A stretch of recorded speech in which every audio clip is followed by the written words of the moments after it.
Friday night comes, I'm looking online and boom, an amazing house. I looked at it, I had peace. I said, this is the one. I'm going to be sharing 3 things that God taught me in the purchasing of my first home. One of the first things that he taught me is God is a God of the impossible. Number 2, miracles often involve other people. And thirdly, faith was required to start the journey and faith is required to maintain it. Hi everyone. Wow, I cannot believe it's been nearly 2 years since I last recorded a real life-ish video. Thank you to all those that have been patient with me. I'm back and I'm back for good. And hello to those that are new.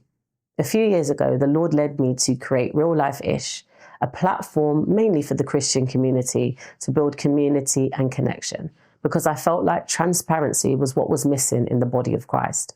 And so I share parts of my story as the Lord leads me in the hopes to encourage somebody else. So 2 years ago, I was in a very different season of my life. I had 2 children and I was living in London. Fast forward, I've had a beautiful little girl. I have bought my first home, relocated to a different part of the UK, navigated a new church or finding a new church, new schools, new nurseries, and just adjusting to life in an area where I knew no one. I know it's a lot. And so that's why I've been absent. But in the last few months, I've been preparing. I'm recording in my new home in a room designated just for these videos. I have got some expensive equipment to help with, better camera quality to the videos you've seen before. Please bear with me because I'm no whiz. I'm self-taught here. And so I'm hoping that they will get better in time. So a lot has happened, as I've just said, and a lot has changed.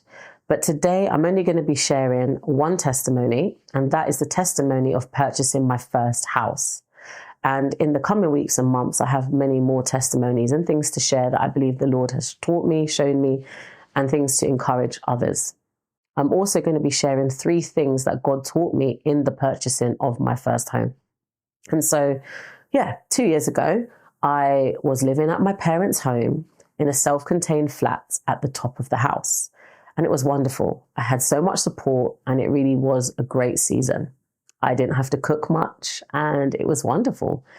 But, seasons change and I came to the end of an era.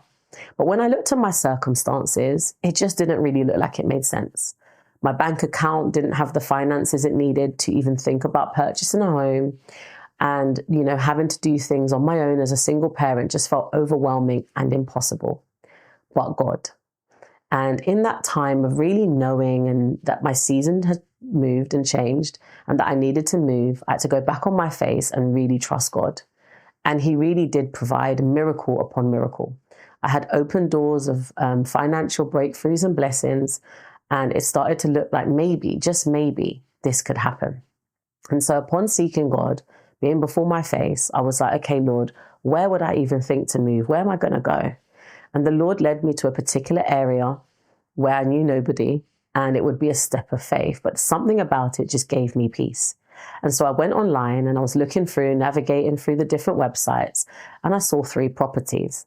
And I said to God, you know what? I'm not traipsing up and down the motorway looking for houses. You're going to have to find me a home on the first day, the first few homes that I see. I'm going to have to like one. So I had 3 homes planned. They weren't anything too special in my eyes at the time, but you know what? I was working with what was on the market. So I had this booked for Saturday. Friday night comes, I'm looking online and boom, an amazing house. I looked at it, I had peace. I said, this is the one. So I added it on the list of homes. It was the 4th one, the last one that I was going to view. And it literally went from worst to best. And weirdly enough, it went from most expensive to least expensive. I know, so funny. The first house I went to see was small. It didn't have a nice vibe about it, and I just didn't like it. Second one was a bit better than the first. Third one was quite nice, but And then the 4th one, I was like, this is the one. I had peace as I walked in. And as I left, I saw the seller and I complimented her on her beautiful home. And I said, I can really see myself living here. Fast forward, how many months later, and I got the keys to my very own home. Now, in that journey, there were bumps, there were challenges, there were obstacles along the way. But because I had a word from God, because I trusted in him and because I was like, actually, I know what you said. God doesn't fail and he has a way of making things come to pass. And bit by bit, challenge by challenge, I went before God. I kept praying. I kept seeking him and he opened the door and he made it possible. As a woman, single, 3 children, on maternity leave, finances didn't look like it was finances until certain doors opened. And even in the midst of doors opening, I had to trust him each and every way. And so one of the first things that he taught me is God is a God of the impossible. At the time, I was in a very low space. I really had felt like I had made so many mistakes and that life wasn't really going how I thought. It was very discouraging. But God encouraged me because you're never too far gone for God. Because as long as you have breath in your lungs, he has a plan and a purpose for your life. And actually, we're not that powerful. We can't undo the plans he has for us. And so I really got to see his hand in such amazing ways. And the house was just one thing. There were so many things. I mean, I even had my home fully furnished within 6 weeks of purchasing. But each step of the way, I had to trust God. I didn't see the way. And often that's how God works. He doesn't give you the full picture. He expects you to go back on your face and trust him for each part of the puzzle. And so God is a God of the impossible. He really can do it. He really does do it. He is the same God of yesterday, today, and forevermore. And whatever he has done for me, he can do for you as well. All I had to do was be obedient, aligned with him, praying that, he will put me in the right places at the right time and align me with his will and his ways. And life still went on. I still had to be a mom. I still had to get up and do the things I had to do while trusting him. And even in the delays and even in the silence, it doesn't mean God's not working. Number 2, miracles often involve other people. I'm not self-made. This isn't just a me and God testimony. It's actually seeing and realizing that he used other people in key parts along the way. I couldn't have done it on my own. I remember when I went to the first broker and he was not very helpful and he said, it's not going to happen. And a friend of mine recommended their broker and said, no, we're trusting in God here. We're going to remember, we're going to stand in the gap and just trust what God said. And he made a way. And again, it was looking quite bleak because as you know, or hopefully you would know that maternity leave, you don't get much pay. And so all of these things that they have to consider, it wasn't really looking possible. But God used the right people at the right time. I was very mindful, very prayerful. I was in a season of consecration. I was in a season of, keeping myself quite discreet and not sharing a lot with a lot of people. Just being mindful, sometimes when the blessing hasn't come to fruition yet, or you're still in a certain season of being hidden or in your wilderness season, you have to be really prayerful, mindful who you share things with. But at the same time, really asking God to align you with the right people, being in the right place at the right time, because it all was part of my story. And I am so grateful to those that helped to make it happen, help make the miracle happen.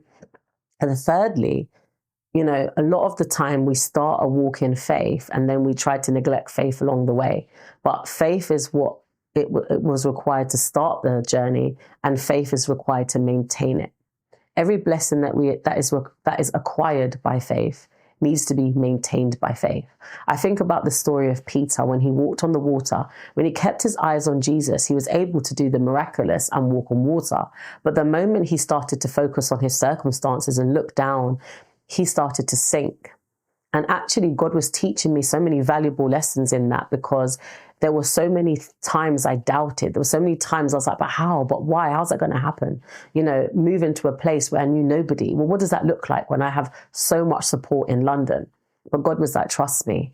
And even though sometimes there was uncertainties, even though sometimes it was difficult, even though sometimes I didn't get the answer straight away, in me being obedient, in me just putting one step in front of the other, God made a way each and every step of the way. Another thing that comes to mind is the power of our words, because I remember sharing, some years ago that by the time by the time my son gets to secondary school, I'm not living in London. And I said it, didn't think much of it. It was just words I spoke. And how ironic that a week before he would have started secondary school, I moved. And so the power of our words is just something we have to be so mindful of. Death and life is in the power of the tongue. There are so many other bits to this story, and unfortunately, there's not enough time to share everything. But I just wanted to encourage someone out there that God is not done. If you look at where I started, if you look at part of the journey, it wouldn't have looked possible. I really put myself down. I didn't really see a way out. But God, He loves everybody. He has a plan for everybody. From you have breath in your lungs, He's got a plan and a purpose. Don't give up. I don't know what you're believing God for, but trust in God. Trust in God. And no, not every time does every prayer get answered the way we expect. And not every prayer does get answered. Not everything I wanted happened the way I wanted it to happen. But I trusted God in the midst of it. And He's still writing my story. He's still writing your story. If anyone would like any prayer or any encouragement, please reach out to me. I'm happy to try and be there for you as best as I can. I'm so excited to share some other testimonies about my son's school, about the church I found, about so many elements of the testimony and just other life lessons along the way, the healing and the general journey. If you've liked this video, please like, please subscribe, please comment and share to all those that you believe will benefit from it. I'm so grateful for you listening to me today. I'm back, and in the coming weeks and months, I will be sharing more. Thank you so much. God bless.